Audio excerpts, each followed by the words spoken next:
북한 병사가 JSA를 통해 귀순 도중 총격을 당한 사흘 뒤 미 해군의 스파이 정찰기가 한반도 비무장지대 상공에서 작전 수행을 한 것으로 알려졌습니다.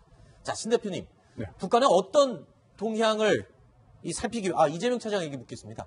자, 이 북한의 어떤 동향을 살피기 위해서 이 비행을 했을까요? 16일 하면 바로 북한 병사가 JSA에서 총격을 받고 귀순한 날로부터 3일 후입니다. 네네. 근데 그 뒤로 북한이 특별한 반응을 보이지 않은 상황이었습니다. 그런데 16일 미 해군의 정찰기가 JSA, DMZ 일대를 순찰하면서 통신 감청을 했다는 겁니다. 그렇다면 아무래도 북한의 병사 귀순에 대한 그런 첩보를 입수하기 위한 게 아닌가 그렇게 추정할 수 있을 것 같습니다. 네, 해당 사건 직후에 북한군이 어떤 내용을 통신으로 주고받는지, 어떤 명령들이 오고 가는지 그 내용을 감청했을 가능성이 굉장히 높습니다. 어떤 정찰기, 스파이 정찰기였는지 살펴보겠습니다. DMZ 상공을 훑고 간 미 해군의 스파이 정찰기 EP-3E라고 지금 나와 있는데요. 자, 이 비행기 안에는 통신과 감청을 위한 최첨단 장비들이 가득 차 있다면서요? 어떤 정도의 성능을 갖고 있습니까? 네, 이제 우리 공군이 가지고 있는 백두 정찰기라고 있습니다. 네. 그게 이제 저 EP-3E처럼 통신 정찰기인데 그거보다 몇 배로 큽니다. 몇 배로 크다는 것은 당연히 장비가 많이 있다는 거가 되겠죠. 네. FM 통신, AM 통신, 휴대폰 통신, 그리고 모르스 부호 이 모든 통신들을 다 감청할 수 있고요. 때로는 도청도 할 수 있는 그런 엄청난 그 감청 신호정보 수집 정찰기인데 미 해군이 운영을 하고 있고 미 육군도 우리 오산 기지에서 운영을 하고 있습니다만은 그 작아요. 근데 이 EP-3는 굉장히 크기 때문에 아주 출력이 강한 그러니까 탐지 범위가 넓은 네. 그런 정찰기로 알려져 있습니다. 자, 저 정도의 성능이면은 북한 군이 주고받는 통신, 무전 이런 것들을 다 지금 감청할 수가 있다라는 말인데 네. 지금 미군은 어떤 내용을 알고 싶었던 걸까요? 저 JSA 사건과 관련된 내용이었을까요? 어떻습니까? 네, 일단은 그 판문점에서 상황이 벌어지면은 네. 민경대대에서 판문점 대표한테 보고를 하죠. 네. 별 2개짜리입니다. 그러면 판문점 대표가 평양으로 보고를 하면서 그 전에 이제 이군 단장한테 얘기를 하고 하면은 이제 총참모장을 통해서 이제 보고 하나 올라가는 선이 하나 있고 그다음에 이제 보위사령부를 통해서 올라가는 선이 하나 있고 그다음에 이제 그 정치장교를 통해서 총정치국으로도 올라갑니다. 근데 네. 또 여기 이제 보면은 이 군을 담당하는 조직지도부도 있고 그다음에 판문점 대표 보니까 남북 관계가 있기 때문에 네. 또 통일전선부도 보고가 됩니다. 그러면 네. 이런 그런 부서 간의 통신 내용을 전부 다 파악을 해서 현재 북한이 현재 그 귀순병 사건 관련해서 어떤 대책을 세우고 어떤 동향을 보이는가 하는 것을 이제 파악을 하는 것이죠. 미 해군이 가지고 있는 유일한 고성능 스파이 정찰기라고 알려져 있는데 저 군의 이렇게 보안 시설이 잘 된 군의 통신도 저 정도 정찰기면은 다 감청 도청을 할 수가 있는 건가요? 그 군의 통신을 전문적으로 감청하기 위해서 만든 네. 정찰기이기 때문에 당연히 군의 통신 예를 들어서 이제 우리 그 군인들이 등에 메고 다니는 그 FM 무전기라고 하죠. 네. 그런 것들의 주파수를 다 맞춰가지고 그걸 다 네. 감청을 하고요. 또 모르스부 같은 거 다 감청을 하고 요즘은 이제 휴대폰까지 다 네. 감청을 해서 그리고 이제 유선 전화까지도 이제는 뭐 다 감청하는 그런 정도의 능력을 가지고 있는데 사실은 이게 이제 그 한미일 중에서 우리 한미일이 각각 가지고 있는 정보 역량이 달라요. 미군 같은 경우는 지금 이제 이걸 12대를 갖다가 개량해 쓰고 있는데 일본은 이거를 20대 정도 가지고 있습니다. 아하. 그러니까 그래서 우리가 이제 작년에 일본하고 한일 군사정보 보호협정 네. 해가지고 일본에게도 좀 정보 달라 하는 게 바로 이거거든요. 네. 그래서 미군 같은 경우는 사실 이것보다는 영상 정보가 더 강합니다. 네. 그리고 이게 이제 상대적으로 이 신호 정보가 좀 약하니까 네. 이 EP-3E를 또 추가해가지고 아하. 신호 정보까지 원래는 이제 신호 정보 이 감청은 일본에게 좀 의지를 하고 있었거든요. 네. 이제 이걸 갖다가 자기들도 독자적으로 아주 다량으로 수집하는 것이죠. 그렇군요. 현재 판문점부터 평양까지 광섬유가 깔려가지고 네. 통상 그 부대와 부대 그다음에 중앙당에 보고할 때는 이 광섬유로 가기 때문에 감청이 참 힘듭니다. 네. 그런데 문제는 이 사람들이 자기네끼리 장군끼리 자기네 농담 삼아서 얘기할 수도 있고 네. 이 귀순병 사건 관련해서 자기네끼리 얘기하는 게 있어요. 무선 통신의 경우 말씀하시는 그러니까 무선 통신도 할 수 있지만은 휴대폰 가지고도 할 수 있고 네. 그다음에 이제 그런 잠깐 전파들을 전부 다 취업하다 보면은 비록 평양이 보고하는 정상적인 보고는 아니라 하더라도 관련 정황을 우리가 파악할 수 있는 겁니다. 그렇군요.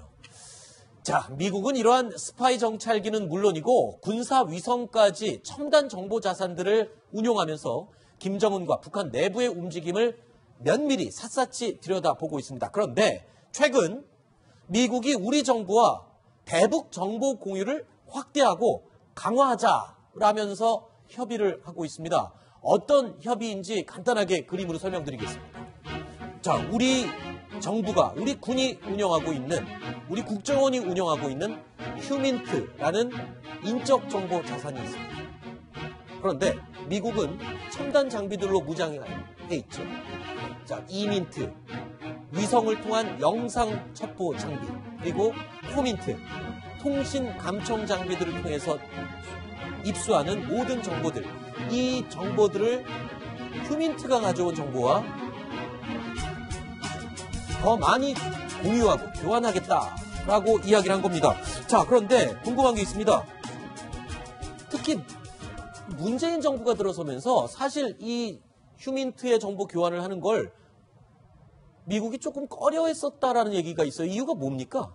가장 큰 이유는 아무래도 신뢰 같습니다. 네. 서로가 이 정보랑 굉장히 은밀한 거죠, 다들. 그렇기 때문에 굉장히 신뢰를 해야만 서로 주고받을 수 있는 건데 아무래도 문재인 정부가 들어서 나서 어떻게 보면 정보 교환의 가장 파트너인, 최저의 파트너인 국정원만 하더라도 이미 국정원 적폐청산 TF가 구성돼서 아하. 거기에 외부 인사들이 이제 대거 들어와 있죠. 네. 그 인사들이 사실은 내부 자료를 계속 보면서 지금 검찰에서 수사를 넘기고 있는 상황입니다. 네. 이런 상황에서 과연 은밀한 정보를 교류할 수 있겠느냐, 이런 미국의 의심이 작용한 게 아닌가, 이런 생각이 듭니다. 네. 사실 미군은요, 최근에 원래는 해체했던 미 8군 산하의 휴민트, 인적 정보 부대를 다시 창설해서 재가동하기 시작했습니다. 바로 주한 미 8군 501 정보여단 예하에 있는 부대인데요.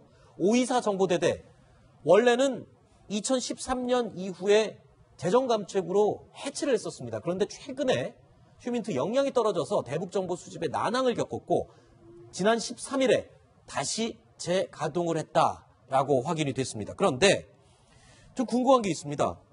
이 첨단 장비, 위성의 정찰기에 모든 장비를 동원해서 고급 정보를 갖고 있는 미국이 우리 한국의 휴민트, 인적 정보 자산과 교환하자라고 하는 걸 보면 우리의 휴민트 부대가 미군이 운영하는 휴민트보다 훨씬 더 우수하다는 소리인가요? 어떻습니까? 비교가 안 되죠. 아, 그래요? 네, 그건 북한의 대북 공장 역사도 그렇고, 네. 그다음에 질적으로, 그다음에 수적으로도 이제 미국하고는 비교가 안 되는 것이 미국이 우리한테 그렇게 많은 돈을 들여서 그 위성을 띄워서 찍은 그 영상 정보를 우리한테 주고, 그다음에 그 첨단 이 첩보기를 동원해서 감청했던 감청 자료를 주는 것은 공짜가 세상에 없습니다. 정보세계 공짜가 없습니다. 네. 주고받는 거거든요. 네. 우리가 고급 정보를 우리가 휴민트를 통해서 얻었기 때문에 그걸 주면은 대가로 주는 것이기 때문에 항상 서로 협조를 하는 것입니다. 아하. 그런데 이제 서로 다 안 줍니다. 아, 그러니까 우리도 미국이 필요한 만큼을 적당히 주지 우리 걸 다 주지 않고 미국도 가끔 가다가 이 갑질을 합니다. 네. 영상 정보 중에서도 아주 정말 긴박하고 필요한 거는 안 주다가 네. 그 한미 관계를 봐가면서 어떤 때는 일주일 만에 주거나 어떤 때는 한 달 후에 주거나 이렇게 하면서 갑질을 하기 때문에 네. 그래서 현재 미국 입장에서도 그 현재 북한 문제가 급박하니까 네. 우리에 대해서 많은 자료를 주면서 휴민트를 더 달라고 이렇게 하는 것이죠. 그런데 어차피 북한의 내부 정보를 빼올 공작원 휴민트라면 북한 사람일 걸로 추정이 되거든요. 북한 출신 사람들로 추정이 되는데 우리 국가정보원도 북한 출신 사람들을 휴민트로 쓸 거고 미국도 마찬가지일 텐데 우리의 정보원들이 더 고급 정보를 갖고 오는 데는 어떤 차이가 있기 때문이 아닐까 싶은데요. 가장 근본적인 것이 네. 북한에서 태어난 모든 사람들은 미국 사람은 철천지 원수라 생각을 하기 때문에 네. 일단은 접근하기가 쉽지 않습니다. 아하. 그 뒤에 미 CIA가 있다 그러면 미시아이가 뭡니까? 미 CIA가 미 CIA요? 있다 그러면 북한 사람들은 그 반민족 행위라 생각을 하기 때문에 네. 일단 협조하기 힘들고 네. 근데 우리 정부라 생각하면 통일을 위해서 앞으로 통일을 위해서 자기가 기여한다라고 희생을 할 수 있는 그런 각오가 돼 있기 때문에 오히려 우리 정부가 이렇게 접근하기가 쉽죠. 그리고 우리 정부가 접근하는 휴민트들은 주로 어떤 직업의 사람들이고 어떤 계급에 있는 사람들입니까? 이거 밝힐 수 있는지 모르겠지만 궁금해서 여쭙습니다. 혹시 어디까지 말씀해 주실 수 있나요? 개괄적으로 설명하면은 네. 일단은 북한 바깥으로 일단 나와야 됩니다.